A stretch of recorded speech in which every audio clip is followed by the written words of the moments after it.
Fans of Claire Keegan's literary work must have experienced a significant sense of apprehension when they learned that Small Things Like These, her poignant novella, was being adapted into a film by Cillian Murphy with heavyweight support from the likes of Matt Damon and Ben Affleck. Given the delicate nature of Keegan's prose, there was a justified concern that the intricate subtleties of her story could be overwhelmed by the larger-than-life treatment typical of Hollywood adaptations. However, after experiencing the film, it is abundantly clear that these fears were unwarranted. Murphy's careful stewardship as producer, along with the adept direction of Tim Milliance and the skillful adaptation by playwright Enda Walsh, ensures that the film captures the essence of Keegan's narrative while expanding it into a visual medium. Murphy, who also takes on the role of Bill Furlong, portrays a coal merchant from the small town of New Ross, a character defined by his quiet demeanor and unwavering dedication to his family. Bill is a family man with a modest lifestyle, deeply respected within his community, and his story unfolds during a winter marked by an underlying tension and turmoil. The film opens by establishing Bill's routine, a depiction of a life steeped in order and familiarity. Each day begins early with deliveries, followed by a convivial lunch at the local pub with his friends. Afterward, he returns home to a warm meal kept for him in the oven, eating in the company of his 5 daughters while assisting them with their homework. This daily rhythm provides a sense of stability and comfort, yet beneath this calm exterior lies a shadowy past that begins to unravel as the narrative progresses.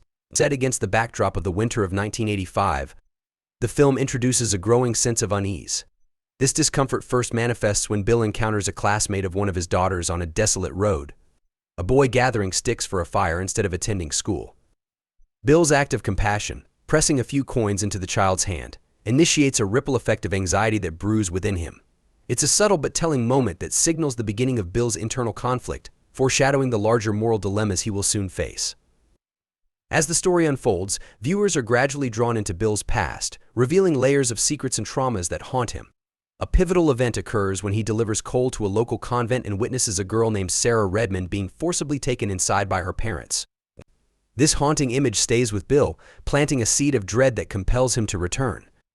When he does, Sarah beseeches him for help in escaping her dire situation, a plea he initially dismisses out of fear and uncertainty.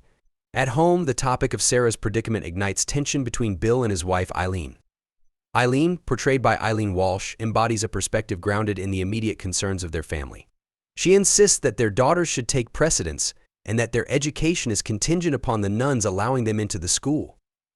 The disconnect between Bill and Eileen's understanding of the events unfolding around them highlights a poignant reality while Eileen remains focused on their daughters' futures.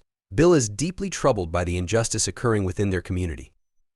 This dichotomy of perspectives underscores the emotional chasm that exists in their relationship as Bill grapples with an ever-deepening sense of anxiety and responsibility. The film masterfully builds tension as Bill uncovers the grim realities of the convent. His eventual discovery of Sarah locked in the convent's coal cellar serves as a critical turning point. Confronting the formidable Mother Superior, played by Emily Fox, Bill is faced with a moral quandary when the mother offers him a bribe money hidden in a Christmas card intended for his wife as a means to persuade him to keep quiet. This moment encapsulates the broader themes of complicity and silence that permeate the narrative. Despite the financial temptation, Bill's conscience urges him to act, igniting a fierce determination within him to not only help Sarah but to challenge the status quo of their community. As the story unfolds, Small Things Like These evolves into a gripping exploration of the systemic cruelty that characterized the mother and baby institutions and the church's role in perpetuating such injustices. It sheds light on the pervasive societal tendencies to ignore the suffering of those deemed other individuals who strayed from societal norms and thus faced ostracism and neglect. The film eloquently critiques how communities can become complicit in the silence surrounding such cruelty, revealing the emotional and moral costs of inaction. Visually, the cinematography serves as a powerful counterpoint to the film's themes. It juxtaposes the bright, festive scenes associated with Christmas filled with holiday shopping, joyous choirs, and idyllic snowflakes against the drab, claustrophobic streets of an Irish country town. Here, many residents remain untouched by the cheer of the season, highlighting the disparity between public celebration and private despair. This visual contrast not only enhances the narrative but also evokes a profound sense of empathy for those left out of the joy that others take for granted. While Small Things Like These is a work of fiction, it confronts viewers with an uncomfortable truth about Ireland's historical injustices, particularly concerning the treatment of women and children within religious institutions. The film invites reflection on the past and its ongoing repercussions in contemporary society, ensuring that the stories of those who suffered are neither forgotten nor swept under the rug. Ultimately, the film stands as a testament to the power of storytelling, honoring Keegan's original work while delivering a cinematic experience that is both haunting and necessary. It urges audiences to engage with the uncomfortable realities of history and the moral responsibilities that come with it.